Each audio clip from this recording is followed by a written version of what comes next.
I convinced my wife she only had a few weeks to live. She didn't react the way I expected though. You might think I'm a horrible person, but if I told you the type of prank she's been pulling on me in the past few months, I guarantee you do the same thing. Last August, after my mom got hit by an 18-wheeler, she secretly signed up for ventriloquism lessons so that during the funeral, she could throw her voice and yell, "Get me out of here, I'm still alive," while the pallbearers lowered the casket. Or there was that time she tricked me into thinking I'd won the lottery, except she also convinced me to call my very married boss and tell him the whole department knows he's banging the secretary at the office Christmas party. I'd be looking for a little bit of payback, you might say. So just last week, Stacy came down with a ferocious migraine, and 3 days in bed with a damp rag across her head didn't help one bit. So off to the hospital we went. From across the desk in his crammed office, Dr. Mercer said she needed a brain scan. He also suggested that in his professional opinion, we should brace ourselves for the worst. Time slowed down while we waited for that diagnosis. We held each other for hours and hours on end until the seconds ticked on the clock above the mantelpiece. I was sure my beloved kept a brave face, but anytime she returned from her solo walks, her eyes would be all red and puffed out. Well, this morning, Stacy was out at the store and Dr. Mercer finally called back. He used a landline because she hadn't answered her mobile. "So what's the diagnosis?" I asked, my stomach folding itself into knots again and again. He insisted he couldn't discuss the case with anyone besides the patient, although 10 minutes of me graveling wore him down. He sighed, lowering his voice, and then he said,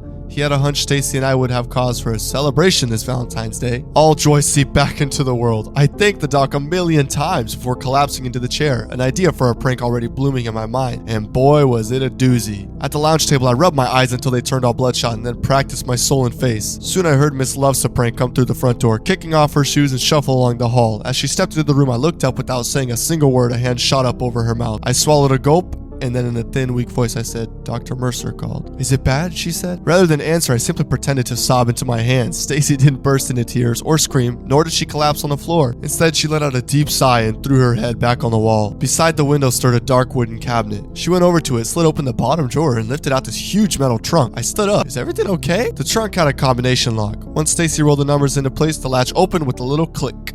"Do you love me?" she asked over her shoulder. Still in character, I said, "Of course I love you. I'll always love you. And we're gonna get drinks after this." She spun around, holding a bottle of whiskey. I craned my neck to peek inside the trunk and glimpsed a pair of handcuffs and a red bow tie before she blocked my view. "I bought it for a special occasion," she said. I stepped forward, arms outstretched. "Listen, no matter what, we're gonna get through this mess together. Just drink it," she snapped. "Please, it's important. If you love me, you'll drink it." Was this a joke? I searched her face for answers, finding nothing, but who was I to judge? Everybody processes grief in their own individual way. "Sure, honey." I grabbed the bottle from her and took a long swig, my insides already warming. 5 seconds later, the floor rose up to meet me. Darkness swelled the lounge and everything in it. My memories of the words, "I love you," drifting towards me at the end of a long tunnel.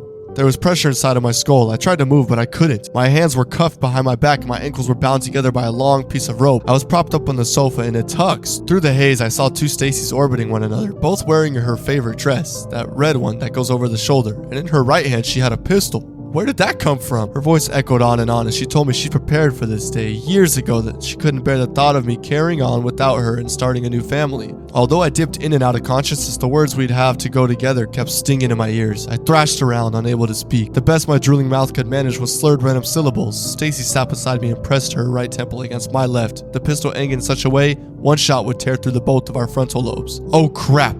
Did she plan on killing us? My attempts to yell "wait" came out as a nonsensical surge. My attempts to bear "wait" came out as a nonsensical gurgle. Squeezing those beautiful green eyes of hers shut, Stacy said, "Goodbye, Frank. I love you so much." By now, enough of my brain fog had lifted that I could mutter, "It was a prank!" She stopped breathing, tensing up. "What?" I took several quick short breaths. "It's a prank. Dr. Mercer said you'll be fine. I set you up as a payback to the lottery thing." For almost a minute, neither of us said a word, the room thick with tension. Then forcing a smile, she said, "Well, duh." She stood up. "Did you really think I was gonna kill us both? I knew you were full of crap the second I walked in. You're the worst actor in the world. I just turned the prank around on you. Ha!" The way she said this, every word stepped in sincerity, made the statement swing all the way back towards hollow. She crossed the room and slipped the gun back into the trunk before returning the key to unlock my cuffs. "Well, that's a relief about the diagnosis. We should celebrate. How about we order Thai tonight?" After she loosened the rope, I got up, rubbing my chaffed wrists, my vision blurred and my throat dry. "Sounds great. Perfect." With that, she smiled, stood on her tiptoes, lifted my chin with a finger and gave me a quick kiss, and then disappeared into the kitchen. My shirt was like a drenched rag against my chest.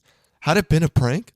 Surely drugging me was a step too far even for her. Just then again the phone wailed. It sounded painfully loud inside my aching skull. Dr. Mercer was on the line, and this time his voice carried a distinct sour note. "Frank, I'm really sorry. There's been a mix-up with the results. Can you have Stacy call me as soon as possible? It's urgent." The room tilted from side to side. The ground shifted beneath my feet. My better half came back to the door and said, "Who is that, honey?" I hung up and swallowed the lump in my throat. "Wrong number," I said.